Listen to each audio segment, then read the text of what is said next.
السلام علیکم ورحمۃ اللہ وبرکاتہ۔ إن الحمد لله نحمده ونستعينه ونستغفره ونعوذ بالله من شرور أنفسنا ومن سيئات أعمالنا، من يهده الله فلا مضل له ومن يضلله فلا هادي له،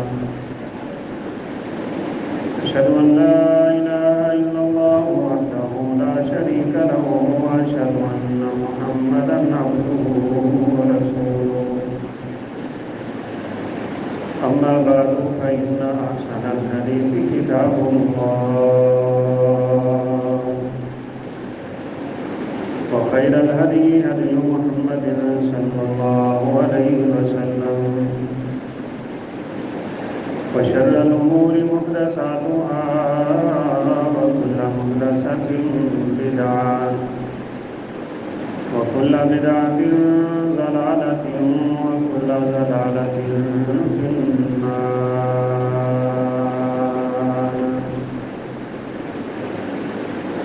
يا أيها الذين آمنوا اتقوا الله حق تقاته ولا تموتن إلا وأنتم مسلمون.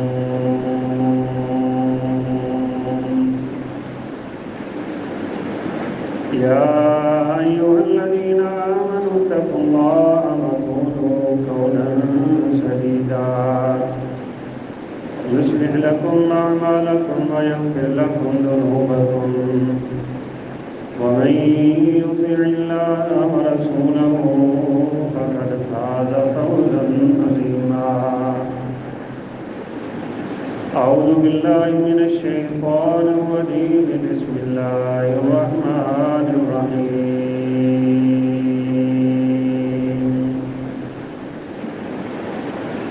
واذكروا إذ أنتم قليل مستضعفون في الأرض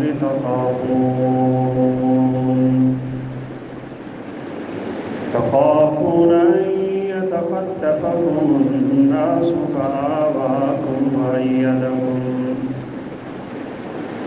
وأيدكم بنصره ورزقكم من الطيبات لعلكم تشكرون.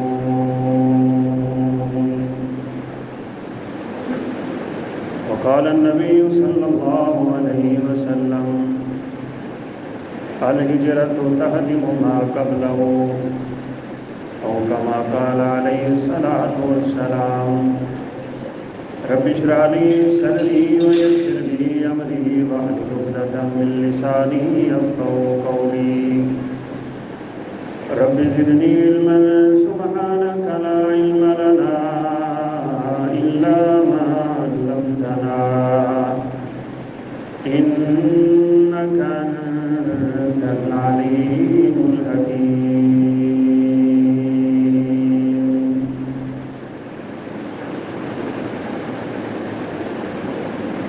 آج 14 اگست ہے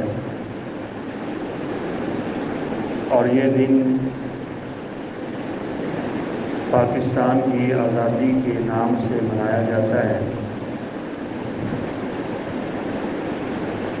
اس بات میں نہ کوئی شک ہے اور نہ ہی کوئی دو رائے ہے کہ پوری دنیا میں جب سے دنیا قائم ہوئی ہے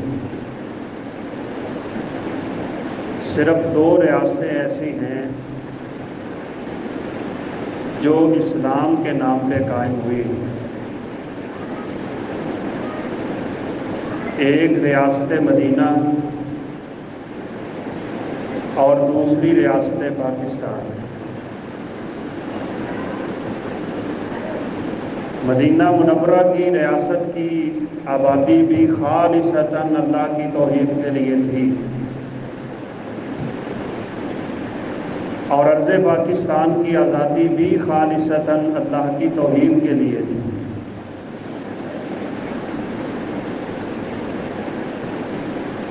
قائد اعظم محمد علی جناح رحمۃ اللہ علیہ انہوں نے ایک سوچ اور فکر یہ پیدا کی تھی کہ مسلمانوں کو ان کے حقوق ملنے چاہیے۔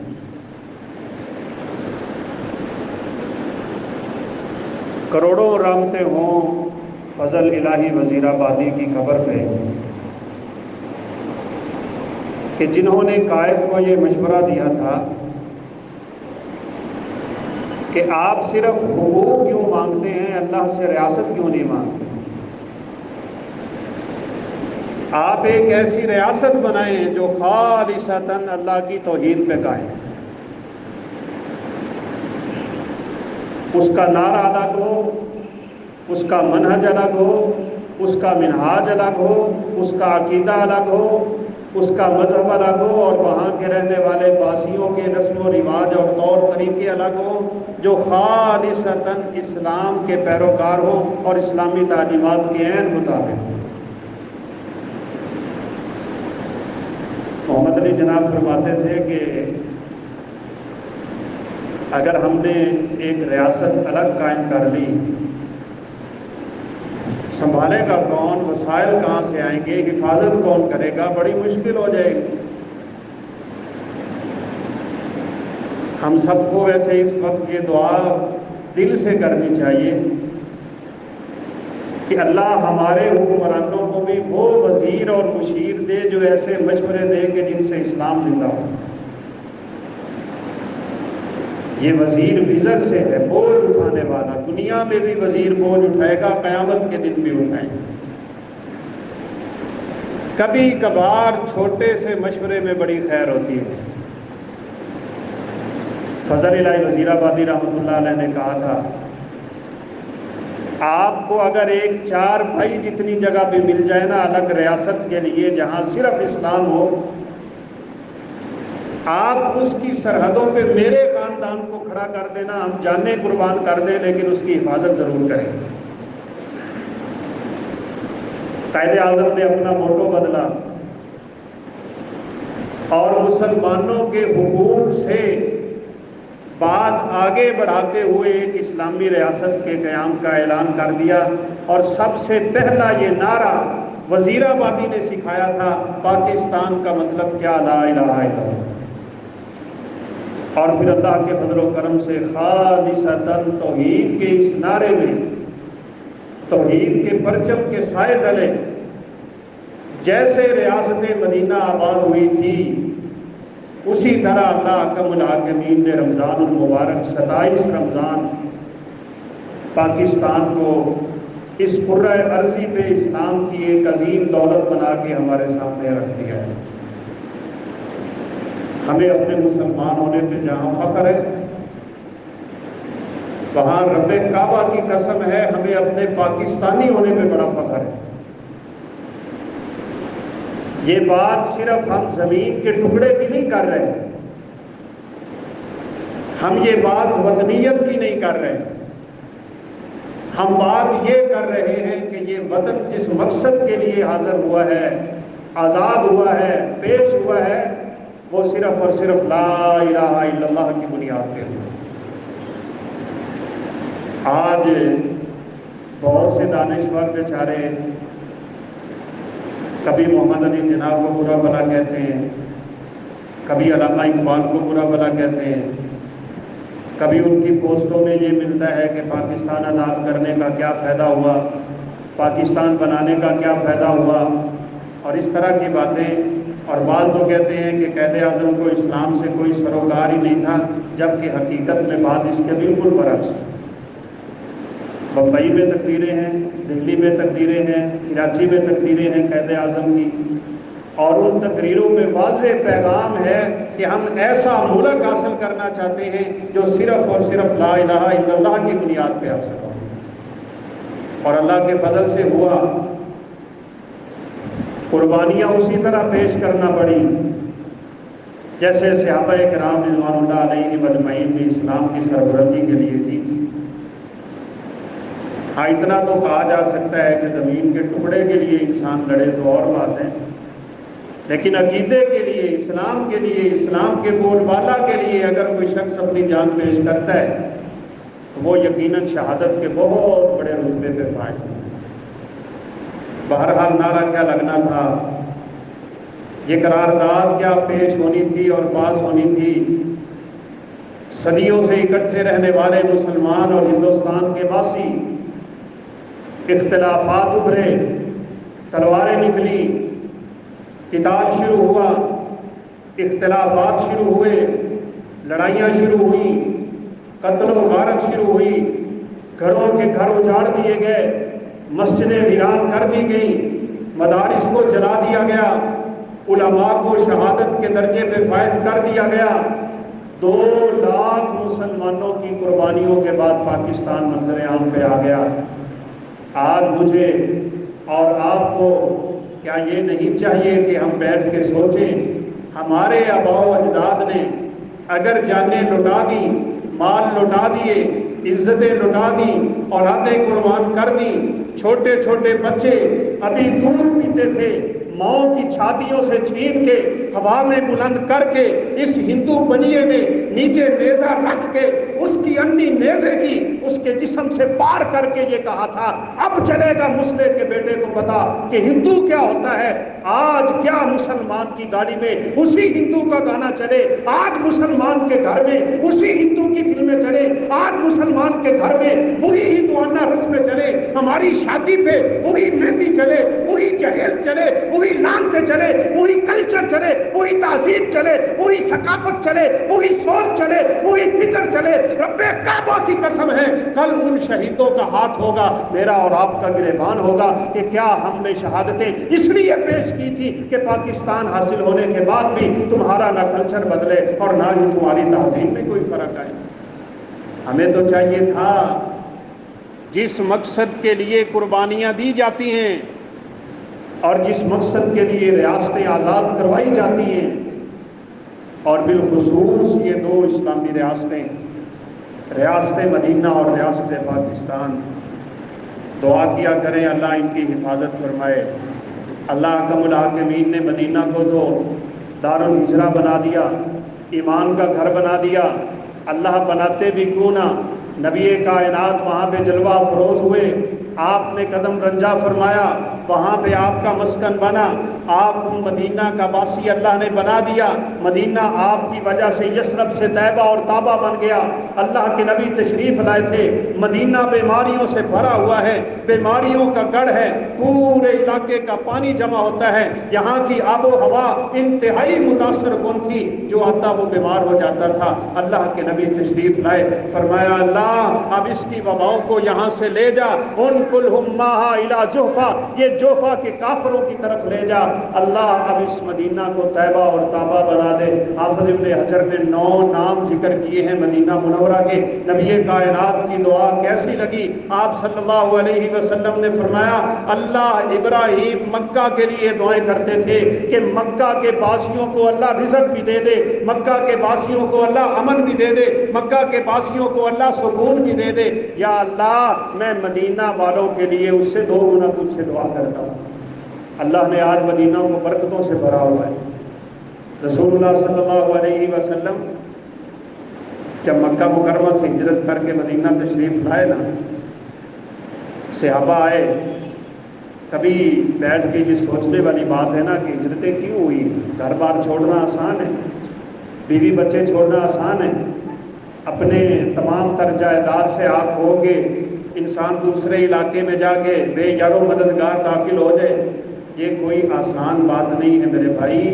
ایک ہی سب سے بڑا مقصد تھا کہ اس جگہ کو چھوڑ کے ہم ایک ایسی ریاست آباد کرتے ہیں جہاں اسلام بھی آزاد ہو، مسلمان بھی آزاد ہو، وہاں بس اللہ کی عبادت کی جائے، اللہ کی توحید کا پرچم بلند کیا جائے۔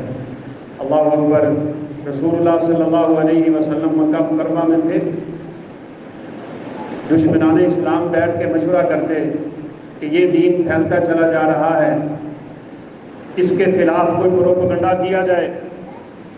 میٹنگ ہوئی، مجلس ہوئی، شیطان سب سے بڑا شیخ بن کے بیٹھا ہے، ابو جہل کا مشورہ، ابو سفیان کا مشورہ، عتبہ اور عتیبہ کے مشورے، بڑے بڑے کفارانے سردارانے مکہ قریش کے مشورے۔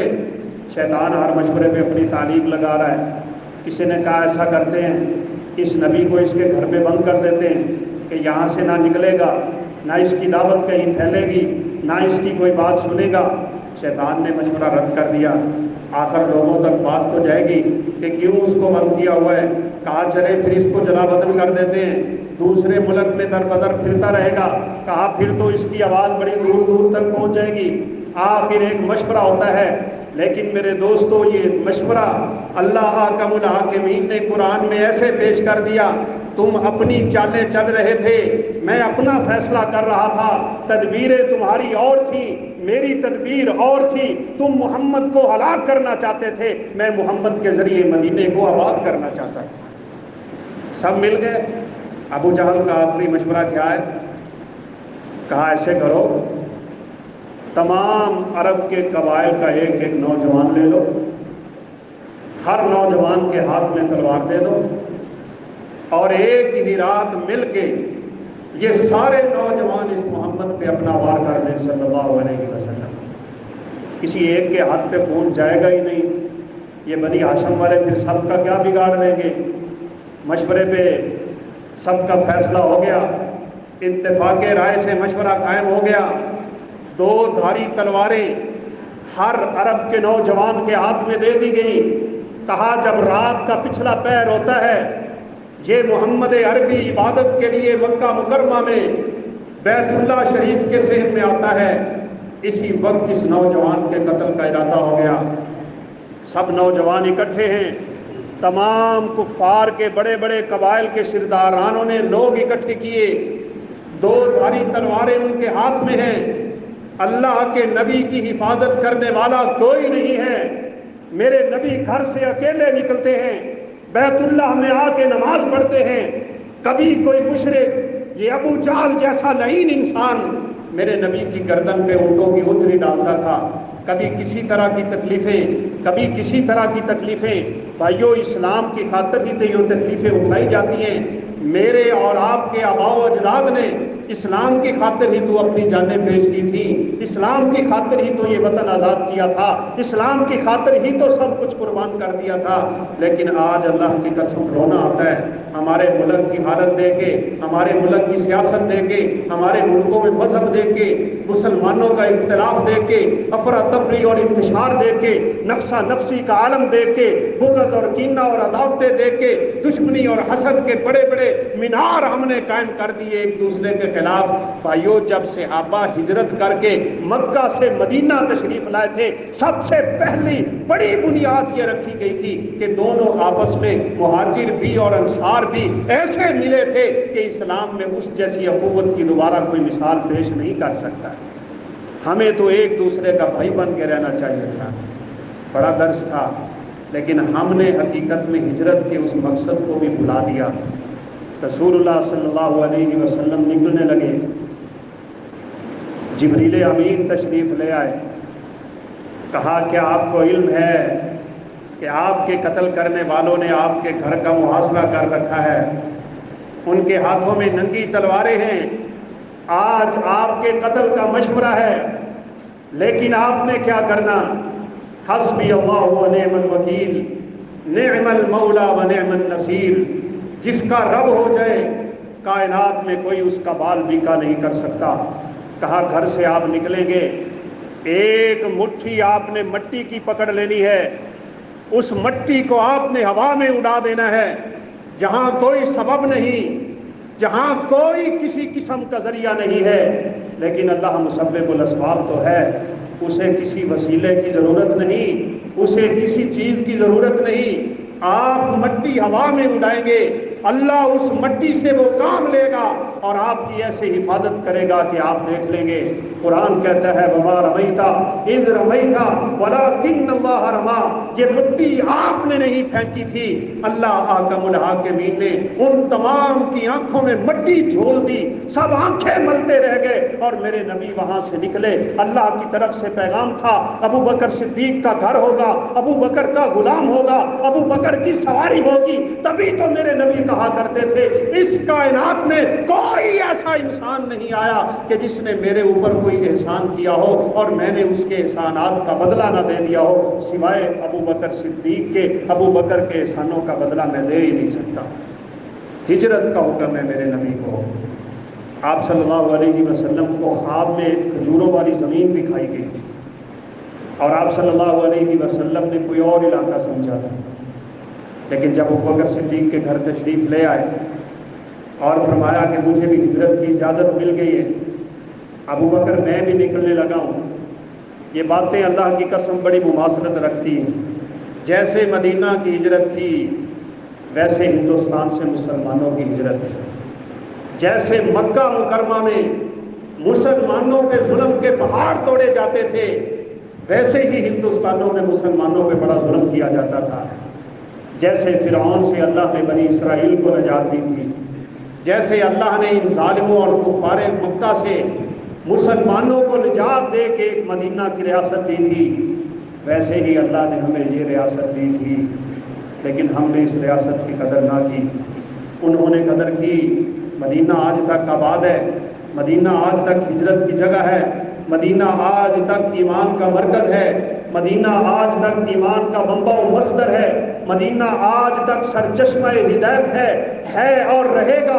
اللہ کے نبی نے فرما دیا قیامت کے قریب بھی اس مدینہ میں ایمان نہ نکلے گا، نہ مدینہ سے کہیں جائے گا، ایمان مدینہ سے پھیلا مدینہ میں رہے گا۔ فرمایا 7 دروازے مدینہ کے ہوں گے، دجال کو بھی مدینہ میں داخل ہونے کی اجازت نہیں ملے گی، فرشتے ان دروازوں پہ کھڑا ہو کے مدینے کی حفاظت کریں۔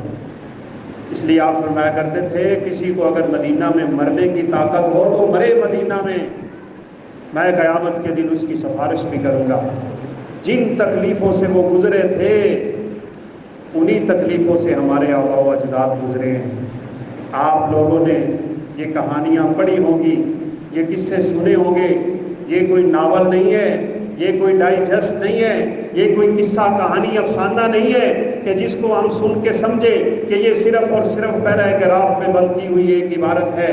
وہ کیسی مائیں ہوں گی، وہ کیسی بیٹیاں ہوں گی، وہ کیسی بہنیں ہوں گی جنہوں نے عزتوں کو بچانے کی خاطر نہروں میں چھلانگیں لگائیں، دریاؤں میں چھلانگیں لگائیں، نوجوانوں نے اپنی جوانیاں پیش کی، بچوں نے اپنی جوانیاں پیش کی، اپنے خون کے نذرانے پیش کر دیے، گھر چھوڑ دیا، جائیداد چھوڑ دی، بیوی بچے چھوڑ دیے، سب کچھ چھوڑ کے صرف پاکستان کا انتخاب اس لیے کیا تھا کہ وہ مملکت خدا داد ہے، وہ لا الہ الا اللہ کی بنیاد پہ حاصل ہونے والی ہے۔ کبھی آپ قصے کہانیاں پڑھ کے دیکھیں، کبھی وہ پاکستان کی آزادی کا حال پڑھ کے دیکھیں، اپنے بزرگوں سے سن کے دیکھیں ہمارے آباء و اجداد نے کیسے قربانیاں دی تھی، لاکھوں لاکھوں لوگوں کی جانیں چلی گئی، سینکڑوں سینکڑوں نوجوانوں کو ایک ایک وقت میں شہید کر دیا گیا، پورے کا پورا مجمع شہادت سے اور پورے کا پورا مجمع خون اور لاشوں سے بھرا ہوا ہے۔ اس میں ایک بہن بھی تھی جو اپنا ہی واقعہ خود بیان کرتی ہے،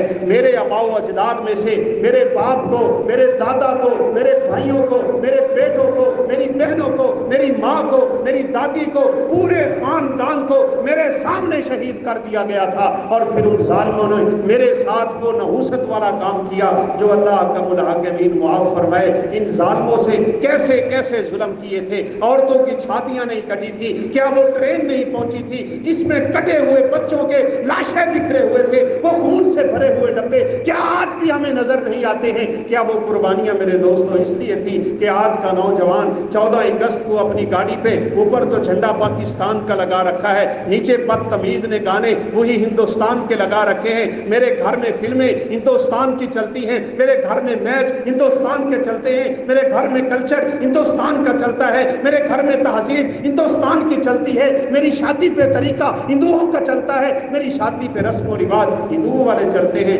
میں نے تو اسلام کی خاطر یہ ملک لیا تھا، کس ماں نے کہا تھا جاؤ یہ میرے کنگن لے جاؤ، میں نہیں پہنچ سکتی، میرا جسم تو کٹ گیا، میری جان تو نکل رہی ہے، قائد اعظم کو میرا سلام کہہ دینا اور میرے یہ زیور قائد اعظم کو پیش کر کے کہنا کہ پاکستان کی بنیادوں میں میرا یہ زیور بھی لگا دے تاکہ میں کل قیامت کو اٹھ کے اللہ کے سامنے سے روبرو ہو جاؤں۔ ان کی وہی سوچ اور فکر تھی جو صحابہ کرام رضوان اللہ علیہ مجمعین کی مدینہ کے لیے تھی، انہوں نے وہی تکلیفیں اٹھائی تھیں جو صحابہ کرام رضوان اللہ علیہ مجمعین نے ہجرت مدینہ میں اٹھائی تھی، سب کچھ لوٹایا اور لوٹا کے اللہ کے نبی کے پاس آئے تھے۔ بھائیو، اگر اللہ نے ہمیں یہ حکم اللہ نے ہمیں یہ ملک دے دیا ہے، میری اور آپ کی چند ذمہ داریاں بھی بنتی ہیں۔ اللہ احکم الحاکمین فرماتے ہیں الذین ان مکناہم فی الارض، اگر ہم کسی کو زمین کا ٹکڑا دے دیتے ہیں، اور یاد رکھیے یہ اللہ احکم الحاکمین کی بہت بڑی نعمت ہوتی ہے، ان نعمتوں کی قدر نہ کی جائے اللہ پھر اپنے عذاب بھی نازل کرتا ہے، اللہ اپنی ناراضگی بھی اتارتا ہے، اللہ حکم الحاکمین کا غیظ و غضب بھی اترتا ہے۔ لئن شکرتم لازیدنکم ولئن کفرتم ان عذابی لشدید، اللہ فرماتے ہیں اگر تم میری نعمتوں کا شکر کرو میں زیادہ دوں گا، اور اگر ناشکری کرو گے تو میرا عذاب بھی بڑا سخت ہے۔ اور یہ بات بھی یاد رکھیے، شکر زبان سے نہیں ہوتا، ہم تو زبان سے کہہ دیتے ہیں نا شکریہ، زبان سے تعریف ہوتی ہے، شکر بدن سے ہوتا ہے، شکر عمل سے ہوتا ہے۔ اعملوا آل داؤد شکرن، اللہ فرماتے ہیں او آل داؤد شکر والے عمل کر کے دکھاؤ۔ اگر تم کہتے ہو کہ اللہ کا شکر ہے، پھر تیری نمازوں میں، تیری عبادتوں میں، تیری ریاضتوں میں، تیری سخاوتوں میں، تیرے رات کے قیام میں، تیرے تہجد اور نوافل میں یہ بات چھلک چھلک کے نظر آنی چاہیے تھی، تو اللہ کو ماننے والا ہے، اللہ کے رسول کی ماننے والا ہے۔ تیرے اس 5 فٹ کے جسم پہ اسلام کا نفاذ نظر آتا تو پتہ چلتا کہ تو اللہ کا شکر گزار ہے۔ زبان سے تعریف کر دیتے ہیں، لیکن شکر گزاری کا مطلب یہ ہوتا ہے ہم شکر والے عمل کر کے دکھائیں اپنے رب کو۔ یا اللہ تو نے ہمیں آزادی دے دی، وہ ایک الگ بحث ہے، آج ہم آزاد ہو کے بھی آزاد نہیں ہیں، ہم غلام ہیں، غلام، ہمارا تصور غلامی گیا نہیں، غلامی میں نہ کام آتی ہیں زنجیریں نہ تدبیریں۔ آج آپ دیکھ لیں حکومتیں غلام، ریاست غلام، عوام غلام، ہمارے نظریات غلام، ہمارے نظریے غلام، ہماری سوچ غلام، ہماری فکر غلام، ہمارا عمل غلام، ہمارا قول غلام، ہمارا فعل غلام، ہمارا کردار غلام۔ اس غلامی سے نکلنے کے لیے ایک ہی حل اور ایک ہی رستہ ہے، اور وہ ہے لا الہ الا اللہ محمد الرسول اللہ۔ اس کلمے کے سائے کے نیچے آ کے اپنی زندگی گزارو گے، اللہ حقیقی آزادی تب نصیب فرمائے گا۔ ہم تو غلامی سے غلامی میں دھن سے چلے جا رہے ہیں۔ وجہ یہ ہے کہ ہم نے وہ رسم و رواج نہیں چھوڑے۔ فضا میں ہو تم نصارا تو تمدن میں ہو غرور، یہ ہے وہ مسلمان کہ جنہیں دیکھ کے شرمائے یہود۔ ہمارے طور طریقے وہی ہیں۔ آپ نے خبر پڑھی ہوگی عرب امارات نے اسرائیل کے ساتھ معاہدے کر لیے ہیں، ہمارے معاہدے یہودیوں کے ساتھ ہیں، ہمارے معاہدے ہندوؤں کے ساتھ ہیں، ہمارے معاہدے کافروں کے ساتھ ہیں، ہمارے معاہدے اللہ کے دشمنوں کے ساتھ ہیں، ان باغیوں اور سرکشوں کے ساتھ ہیں۔ ہم محبت رسول میں شہید ہونے والوں کو تو پھانسی پہ لٹکا دیتے ہیں، لیکن اپنے اس دشمن پڑوسی ملک کے وہ پکڑے ہوئے پڑوسی کو کتنی عزت سے رہا کرتے ہیں، ہم گستاخان رسول کو کتنی عزت سے رہا کرتے ہیں، ہم انہیں کتنی عزت سے دوسرے ملکوں میں بھیجتے ہیں۔ کس نے مانگا تھا ابھی نندن کو، ہم نے کتنے آرام سے سپرد کر دیا، یہ نہیں سمجھا کہ وہ ہمارا دشمن ہے، اس لیے ہماری فکر ابھی آزاد نہیں ہوئی۔ اگر فکریں آزاد کرنی ہیں تو اللہ کی قسم ایک ہی حل ہے، اپنے اوپر اسلام کو نافذ کر دو، انشاءاللہ اللہ ہماری فکروں کو بھی آزاد کرے گا، ہمارے ملک کو بھی آزاد کرے گا۔ میں پورے ملک میں نہیں کر سکتا، اپنے گھر میں تو کر سکتا ہوں، میں اپنی بیوی بچوں پہ تو کر سکتا ہوں، میں اپنی بیٹی کو پردہ کرا سکتا ہوں، میں اپنی اولاد کو دین کی تعلیم دے سکتا ہوں، میں اپنی اولاد کو نماز کا پابند بنا سکتا ہوں، میں ان کے ساتھ اپنا پورا زور لگا سکتا ہوں، اور یہ تب لگا سکتا ہوں جب میں اٹھ کے سب سے پہلے اپنے بچوں کے سامنے فجر کی اذان کے وقت مصلی رسول پہ کھڑا ہوں۔ ہمیں اپنے آپ کو تبدیل کرنا ہے۔ تو اللہ احکم الحاکمین فرماتے ہیں وَاذْكُرُوا إِذْ أَنْتُمْ قَلِيلٌ مُسْتَضْعَفُونَ فِي الْأَرْضِ، وہ وقت یاد کرو ذرا جب تم تعداد میں بڑے تھوڑے تھے، تمہاری حالت بڑی کمزور تھی، تخافون ان یتخطفکم الناس، تمہیں لگتا تھا لوگ ہمیں مار دیں گے، لوگ ہمیں قتل کر دیں گے، لوگ ہمیں اٹھا لیں گے، لوگ ہمیں کچل دیں گے۔ اس اسی اللہ نے تمہیں طاقت بھی دی ہے، اسی اللہ نے تمہیں سلطنت بھی دی ہے، اس اللہ نے تمہیں زمین بھی دی ہے، اس اللہ نے تمہیں قانون بھی دیا ہے۔ اب اللہ احکم الحاکمین نے یہ تمہیں اس لیے دیا ہے لعلکم تشکرون، تاکہ تم شکر والے عمل کر کے اپنے رب کو دکھاؤ۔ آپ کو پتہ ہے پاکستان جب آزاد ہوا تھا تو ابتدائی طور پہ جو دنیا کا نقشہ بنا نا، اس میں انہوں نے چند سالوں کے بعد پاکستان کا نام نہیں لکھا تھا۔ پاکستان کو کیا ہم بڑی جلدی کھا جائیں گے، بڑی جلدی مٹا دیں گے، صفحہ ہستی سے اس ملک کا نام مٹ جائے گا، ہم نے جہاں مسلمانوں کی طاقت توڑ لی وہاں اس ملک کو بھی توڑ دیں گے۔ لیکن ان بیچاروں کو کیا پتا کہ اللہ احکم الحاکمین نے اس چھوٹے سے ملک کو چھوٹی سی عمر میں دنیا پہ ایٹمی پاور بنا کے، دنیا کی 1 نمبر فوج دے کے، یہاں پہ اللہ احکم الحاکمین نے اپنے دین کی سربلندی کے لیے لوگوں سے کام لینا تھا۔ یریدون لیطفئوا نور اللہ بافواہہم واللہ متم نورہ ولو کرہ المشرکون ولو کرہ الکافرون۔ یہ پھونکوں سے یہ اسلام کا چراغ بجھانا چاہتے ہیں۔ اللہ فرماتے ہیں یہ چراغ بجھنے والا نہیں ہے، اس اسلام کو جتنا دباؤ گے یہ اتنا ہی ابھرتا ہے، اس کی فطرت میں قدرت لچکتی ہے، اسلام دبانے سے زیادہ اٹھتا ہے۔ تم اسلام اور مسلمانوں کو اور پاکستان اور عرض پاکستان اور اہل پاکستان کو مٹانے کی کوشش کرو گے، لیکن یہ میرے رب کا قانون ہے کہ اللہ نے جس ریاست کو توحید الہی کی خاطر آباد کیا تھا، انشاءاللہ اللہ قیامت کی دیواروں تک اسے ضرور آباد رکھے۔ بس ہمیں اپنے اعمال میں تبدیلی کی ضرورت ہے۔ اللہ فرماتے ہیں اگر میں زمین دے دوں، زمین میں کسی کو سلطنت دے دوں، انہیں کیا کرنا چاہیے؟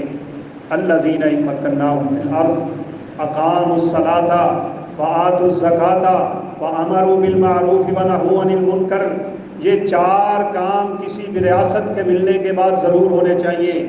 میرے دوستو، آج کل کے نوجوان کو آزادی کے وقت آپ دیکھ لیں آج کیا کریں گے نوجوان، رقص و سرور کی محفلیں سجیں گی، بڑے بڑے باجے ان کے منہ کے اوپر رکھے ہوں گے، ہمسایوں کو تنگ کریں گے، موٹر سائیکلوں کی آوازیں اونچی ہوں گی، گاڑیوں پہ بیٹھ کے نعوذ باللہ من ذالک اللہ احکم الحاکمین کی ناراضگی کی باتیں ہوں گی، بڑی دھمال ڈالی جائے گی، بڑے بڑے سپیکر اور بوفر لگیں گے۔ کیا آزادیوں کا یہ مقصد ہوتا ہے؟ اللہ تو کہتے ہیں تم شکر کرتے۔ رسول اللہ صلی اللہ علیہ وسلم مدینہ تشریف لائے تھے، اس وقت مدینہ کے باسی روزہ رکھا کرتے تھے۔ آپ صلی اللہ علیہ وسلم نے پوچھا یہ روزہ کیوں رکھا جاتا ہے؟ کہا ہم اس لیے روزہ رکھتے ہیں کہ اللہ نے اس دن موسیٰ علیہ السلام کو فرعون سے آزاد کیا تھا، ہم شکرانے کے طور پہ روزہ رکھا کرتے ہیں۔ یہودی اپنی آزادی کے دن روزہ رکھتے ہیں اور مسلمان آزادی کے دن پگڑے ڈالتا ہے۔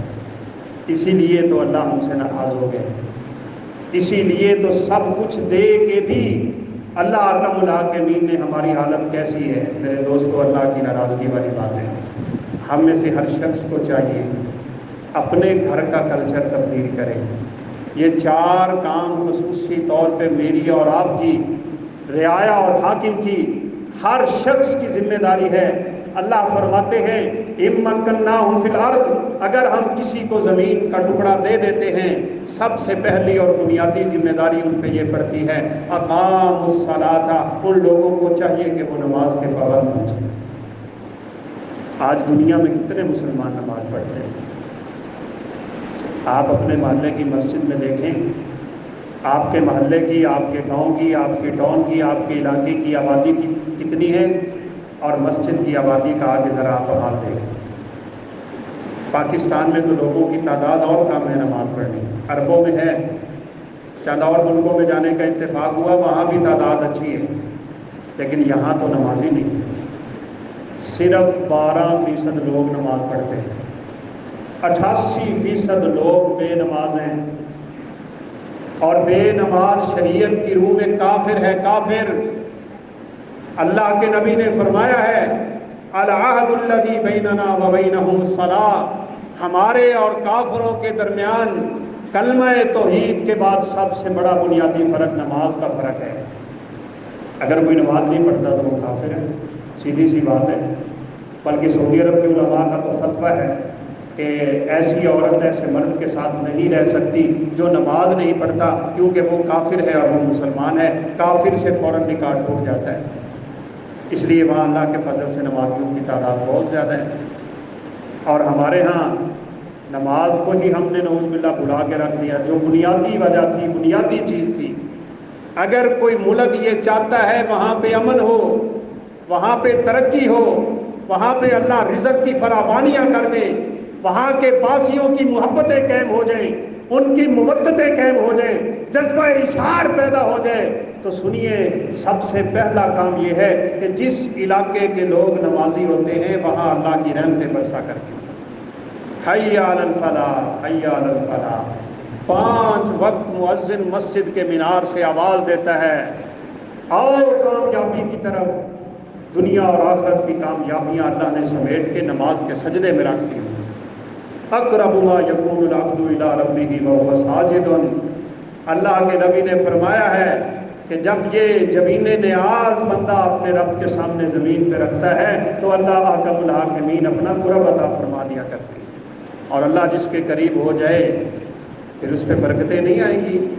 اقاموا الصلاۃ وآتوا الزکاۃ، دوسرا بڑا کام یہ ہے کہ اپنے مالوں کی زکوٰۃ دیا کرو۔ ان مالوں کی محبتوں نے برباد کر دیا۔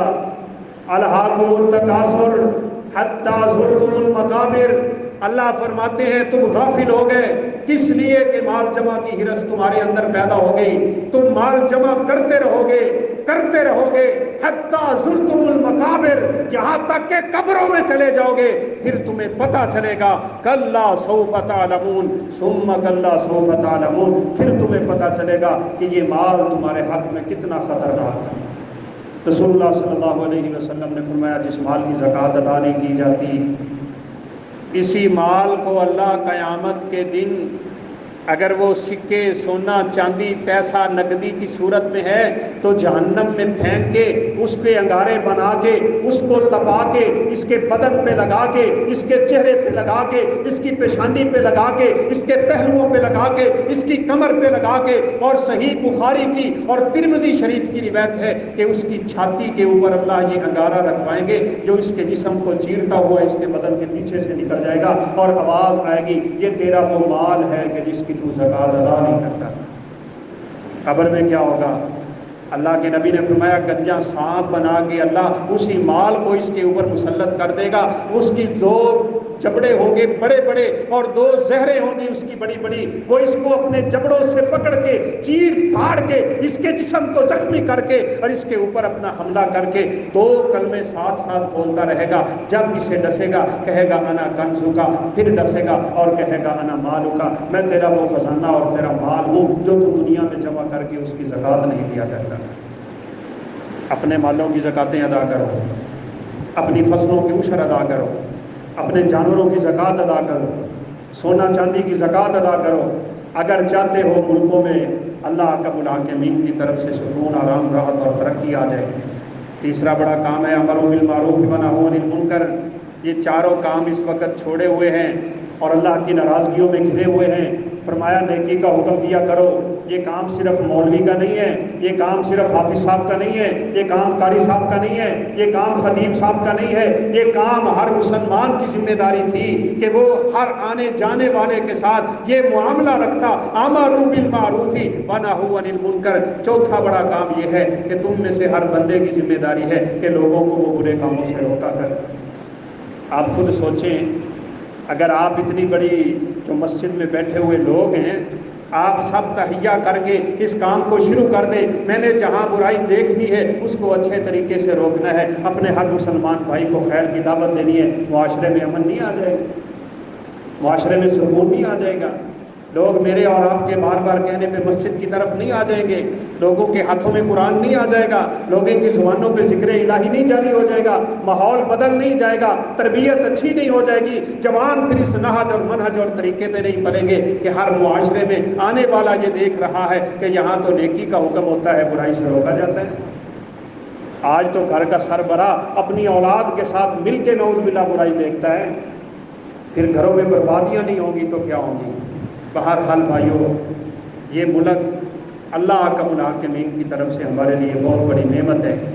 اس نعمت کی قدر کیجئے، اللہ کا شکر ادا کیجئے، شکر اعمال کے ذریعے کیجئے، اپنی نمازوں کی حفاظت کیجئے، اپنے مالوں کی زکوٰۃ دیجئے۔ ہر شخص یہ ذمہ داری اپنے اوپر لے لے کہ نیکی کا حکم کروں گا، برائی سے روکوں گا، اور پھر اللہ اکرم الحاکمین کی عبادت میں وقت گزاروں گا۔ انشاءاللہ وہ وقت دور نہیں ہے کہ اللہ میرے ملک کو پھر سے امن کا گہوارہ بنائیں گے، اور اللہ اکرم الحاکمین کی برکات و فیوز کا پھر سے نزول ہوگا، اور پھر اللہ وہ مسلمانوں کو کھوئی ہوئی عزت نصیب فرمائیں گے جو قرون اولیٰ اور قرون مفضلہ میں اللہ اکرم الحاکمین نے مسلمانوں کو عطا کی تھی۔ اللہ اکرم الحاکمین سے دعا ہے کہ وہ ہم سب پہ راضی ہو جائے، اسلامی ممالک کی اللہ اکرم الحاکمین حفاظت فرمائے، اور ہمیں اغیار کے تسلط سے آزاد فرما دے، اور ہمارے ملکوں میں اللہ اسلام کا بول بالا فرمائے۔ وآخر دعوانا الحمدللہ رب العالمین۔